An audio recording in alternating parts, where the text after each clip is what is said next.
Breaking news Narayanpet జిల్లాలో విషాదం చోటు చేసుకుంది. మద్దూరు మండల కేంద్రంలో ఉన్న హెచ్పీ గ్యాస్ గోతాంలో సిలిండర్ పేలి ఒకరు మృతి చెందారు. మరో ఇద్దరు పరిస్థితి విషమంగా ఉండడంతో మహబూబ్ నగర్ హాస్పిటల్కు తరలించారు.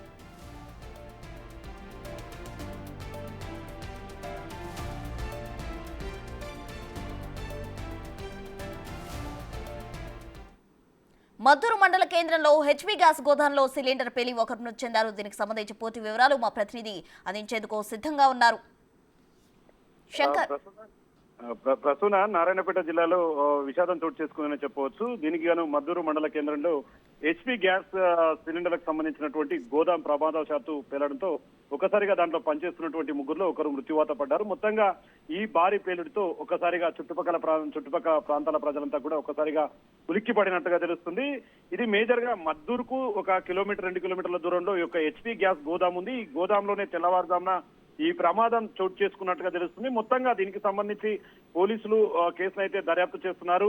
పేలిన వెంటనే చుట్టుపక్కల ఉన్నటువంటి ప్రాంతాలతో పాటు ఆ గోదాంలో ఉన్నటువంటి సిలిండర్లన్నీ కూడా చెల్లా చెదురు కావడం, దాంట్లో పనిచేస్తున్నటువంటి ఏదైతే గుండుమాల్ గ్రామానికి చెందిన నరేష్ కావచ్చు, అదేవిధంగా అదే గ్రామానికి సంబంధించినటువంటి కృష్ణ, అదే కోయిల్కొండ మండలానికి సంబంధించినటువంటి నవీన్ కూడా వీళ్ళు ముగ్గురు దాంట్లో పనిచేస్తున్నారు. దీంట్లో పనిచేస్తున్న క్రమంలో ఈ పేలుడు ఒక్కసారిగా పేలడంతో దాంట్లో పనిచేస్తున్నటువంటి నరేష్ పూర్తి స్థాయిలో గాయాల బారిన పడి అక్కడికక్కడే మృతి చెందడం జరిగింది.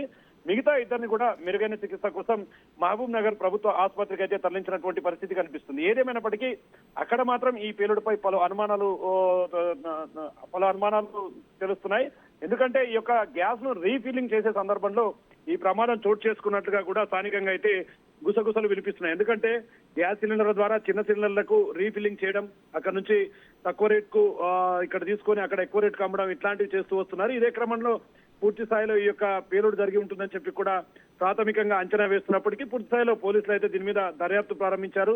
మొత్తంగా అసలు పేలుడు ఎందుకు సంభవించింది, దీనికి సంబంధించినటువంటి ప్రధానమైనటువంటి కారణం ఏంటనే కోణంలో కూడా పోలీసులు అయితే ఎంక్వైరీ స్టార్ట్ చేశారు. ఏదేమైనప్పటికీ నరేష్ చనిపోవడంతో వాళ్ళ కుటుంబ సభ్యులు అయితే పూర్తిగా వాళ్ళ కుటుంబం విషాదచాలు చోటు చేసుకుంది.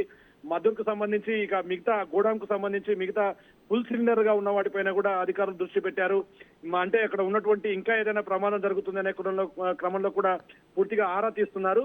ఓవరాల్ గా చూస్తే ఈ పేలుడుకు సంబంధించి ఒకవేళ ఇది మద్దూరు లోకల్ గా ఉంటే మాత్రం ఖచ్చితంగా భారీ ప్రమాదం చోటు చేసుకుని ఉండేది. ఎందుకంటే చుట్టుపక్కల ఎలాంటి ఇల్లు లేకపోవడం, పూర్తిస్థాయిలో జనసంచారం లేకపోవడంతో భారీ ప్రమాదం నుంచి బయటపడ్డటువంటి పరిస్థితి అయితే ఇక్కడ కనిపిస్తుంది ప్రస్తుతం.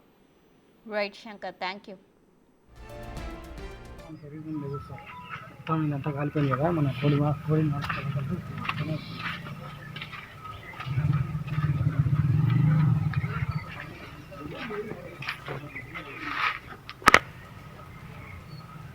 ఖాళీలో వస్తున్న మొత్తం మన శరీరం లేదు సార్. మొత్తం ఇదంతా కాలిపోయింది కదా మన కోడి